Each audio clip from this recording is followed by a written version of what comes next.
Hi friends!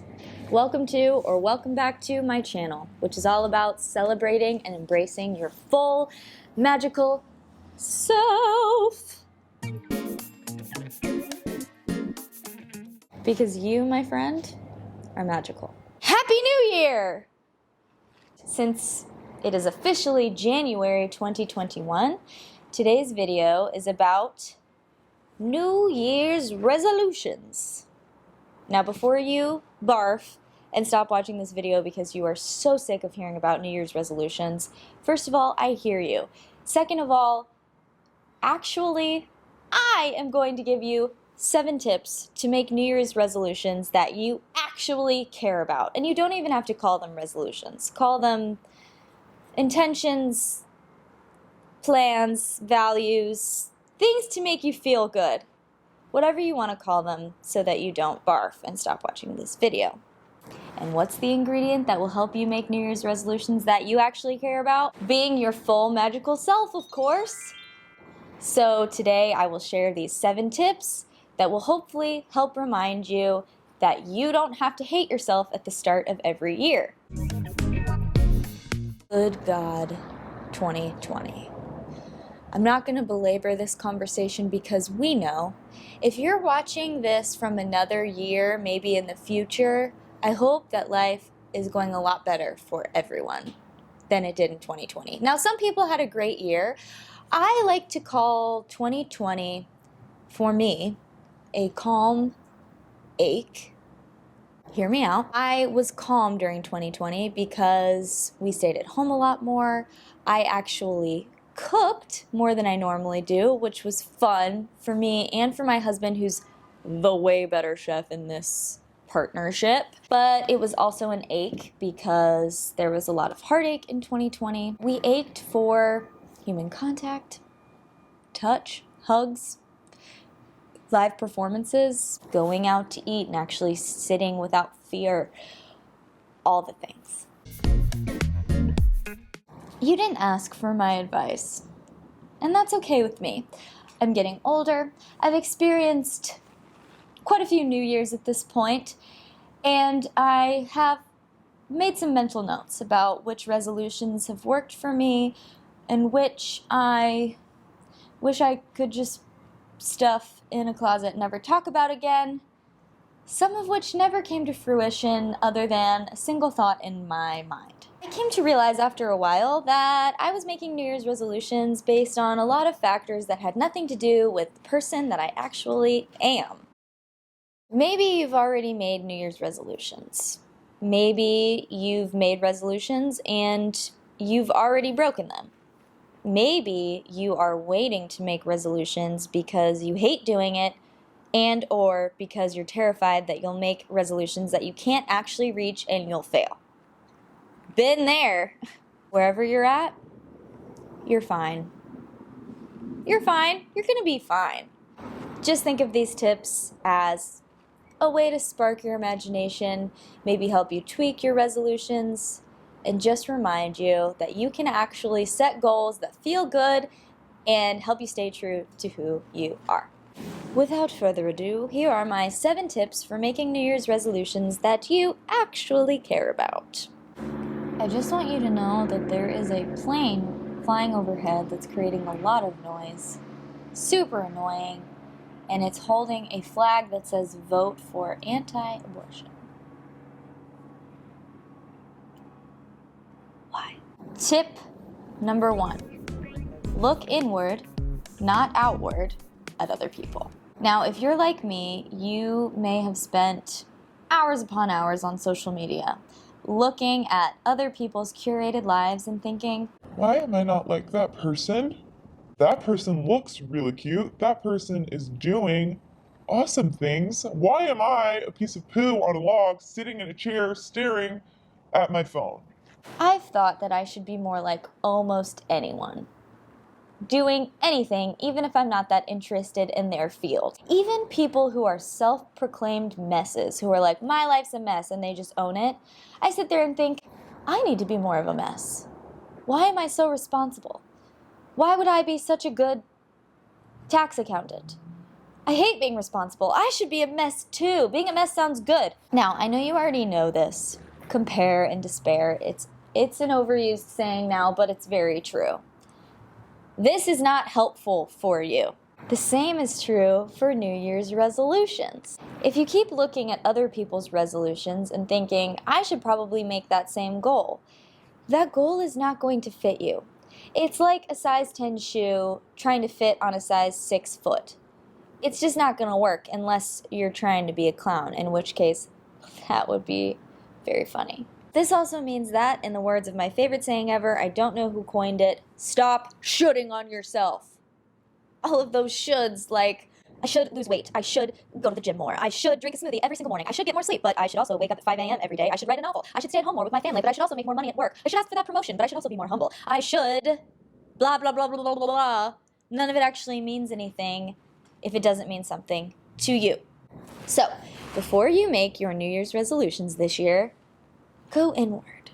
Take some time to meditate, journal, think out loud and record yourself, talk to a friend, talk to your therapist. Take some time where you can actually feel inside what your heart and mind actually want out of this year. Tip number 2, do some deep personal thinking. The personal aspect of this tip is the most important. Your resolutions can be personal to you. And that means it might fit somebody else to want to become a marathon runner, but it might not actually fit you. Like this year, my husband and I actually finished Yoga Girl's intention setting ceremony. Shout out to Yoga Girl. I'll put a link to this exact podcast in the description of the video. But after finishing her intention setting ceremony, I realized that although I have gained weight during quarantine, my body's softer than it was before, I ate a lot more sweets, and I drank a ton of wine, I actually don't have any goals about my body this year. Besides maintaining my health and continuing to do yoga, which I like, meditation, and 10 to 15 minute HIIT workouts through Down Dog, which is a great app. They're not sponsoring me, but they totally can if they want.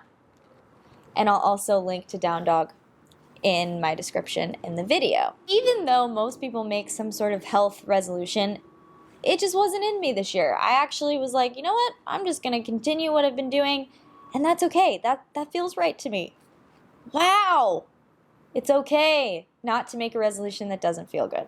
That's what I mean by deep personal thinking. And this also brings me to my third tip. Tip number 3, choose goals that light you up inside. It'll be pretty clear when you start to make resolutions which ones you are actually excited about. When you write down a resolution or think about it, does it make you feel jazzy and happy? Does it make you smile? Does it make you feel lighter? You know, for my 2 cents, making goals that make you hate yourself just really isn't a good idea. I mean, hey, to each their own. Make goals that make you feel excited. This might mean that you make a goal that will help you reach another goal. I mean, hey, we're adults. We have things that we have to do that are not so fun. Everybody's got bills to pay. Maybe you have more than one mouth to feed. Good for you. I applaud you. And sometimes doing the work of life is not fun and doesn't light you up. But you can actually make a goal that lights you up that will help those other goals move along. For example, perhaps you make a goal like, I'm going to have a dance party every single morning just for me. Even if you have to put your headphones in because you don't want to wake your family up, you do a dance party, and then who knows, maybe you're in a better mood, so you get to work quicker. Maybe you are doing taxes and you're kind of dancing along because you've already created that habit. I don't know. It's your goal. But you know what I mean. You can make a goal that actually makes you feel good and leads to other results. So when you make a goal, if you feel jazzy and smiling, keep it. If it makes you sort of hate yourself and regret your life decisions so far, it's probably a shite goal and you should get rid of it. Just my humble advice. Tip number 4, frame resolutions positively. Now, this can just help to make your goals more exciting for you. And if you're framing your resolutions in a negative way, like I want to stop doing XYZ, you're likely going to think about all the ways that you've messed up in the past that you want to stop messing up in the future. Let me give you an example. If your goal is to stop wasting time on social media, instead of saying to yourself, I'm going to stop spending time on social media, you could frame this positively like, I am only going to watch and consume social media that lights me up and makes me feel good, like Jenica's YouTube channel. or you could frame it like, I'm going to spend an hour a day walking. Chances are, if you spend an hour a day walking, you probably won't have as much time for social media. See what I mean? Just frame it positively. If you focus on what you do want rather than what you don't want, it will help you remember what you're going towards instead of remembering all of your past mistakes. Tip number 5. Choose a word or a value to guide you throughout the year. Now, this is my very favorite tip because personally I don't really like setting goals. Sometimes they overwhelm me, and when I write them down, they're like these little minions telling me that I need to do something every day, and then I get all rebellious and I don't want to do it. So when I choose a word or a couple of values to guide my year, I'm more aware of what I want the vibe of the year to be. For example, my word this year is rise, because I would like to rise to the occasion more, hence making these videos and let my voice be heard, even when it's really loud and I'm trying to film sort of outside, like an idiot. So throughout the year, if I find myself hiding out and playing small, which I sometimes do, because remember, I'm a Cancer, I'm like a little crab, and I like to stay in my home sometimes, then I'll be like, Jenica, come on, your word is rise. Rise up, girl. And I will, hopefully. This is also great for creatives, because if you're a creative person or if you have a freelance schedule or a job that changes all the time, it's kind of hard to make goals because your year could change at any moment.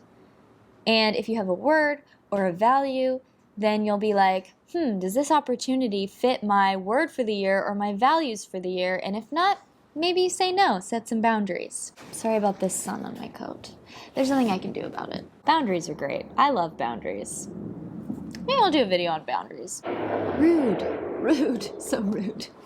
Tip number 6, start small for immediate success. Like I said before, I really don't like setting goals. A lot of the times I make really big goals that scare the heck out of me, and I don't know how to take the small steps that I need to take to get there. So make smaller goals to then lead you to a bigger goal. For example, okay, let me be really clear. You've probably heard this tip before because a lot of people have written a lot of self-help books about this exact thing, and they've done a ton of research, and I'm just saying I think it works. So I'm just saying, toot toot, it's a good idea. Why did I just do a toot toot like a train? I have no idea. It's true that small baby steps can lead to big results over time. It's happened for me. I know it's happened for people I know. It's happened for really, really impressive people.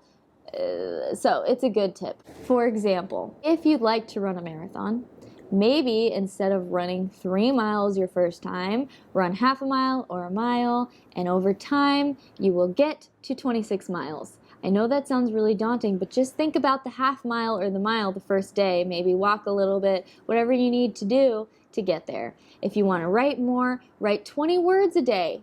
Just 20 words is your goal. You'll probably write more than 20 words, but then you'll be successful right away and you won't feel so icky about not reaching your goal because you set it too high. Don't knock it till you try it. And last but certainly not least, tip number 7, remember you can create new goals any time of the year. New Year's can be the worst because we all think I need to become a completely new person in this new year. Stop all my bad habits, start all these good habits, do all of these things. But that is so daunting, and it's why January can just be the worst. And that's not really fair to January because, January doesn't have the holidays, and January doesn't have Valentine's Day. I mean, what is that about anyway? But it's just this month sitting in between 2 commercialized months, And what it's known for is people setting goals and maybe not reaching them. That is depressing, and January deserves better. You deserve better. There are plenty of other times for a fresh start. Guess what? You can start fresh every new month. You can start fresh every new week. Whether your week starts on a Saturday or a Monday, you can think to yourself, you know what? It's Saturday. You know what? It's Monday. I am going to try something new, and I'm going to make a goal and start it on that day. I always think of birthdays as a fresh start. I like to think of any milestone I complete as a fresh start, like if I finish a big project, or if, I don't know, I go visit somebody and then I come back, it's a fresh start. And guess what? Also, you can just decide when a fresh start exists. You don't even have to follow any sort of template. You can do whatever you want. It's your life. That's a great thing. No rules, except for the rules of society that we have to follow so that we all stay safe. But like, you know what I mean? I actually started a new goal at the end of 2020. I wanted to create this YouTube channel, and I was like, it's almost Christmas. Who's gonna watch videos around Christmas? And then I was like, who cares? I wanna do it, and I don't wanna wait for January, because why? This is my life. Darn it, and I will. I wanted to say damn it, but I didn't know if I should swear. It's my life, and I do what I want. It's my life, and I do what I want. I do what I want. I hope these 7 tips were helpful and made you realize that resolutions do not have to be barfy. They can be fun and all about you. You can tailor them to who you are and what you want to accomplish, and they can actually make you feel good about yourself. If you liked this video, please subscribe to my channel. Thank you to everyone who has subscribed already. Please click the little bell if you'd like to get notifications. I will be uploading a new video every Wednesday at 10 a.m. Eastern Standard Time. Please let me know in the comments if you've made any resolutions this year that you're really excited about, or if you know a great resolution tip that you'd like to share with the viewers. And hey, go out and be your full magical self today. The world needs you, just as you are.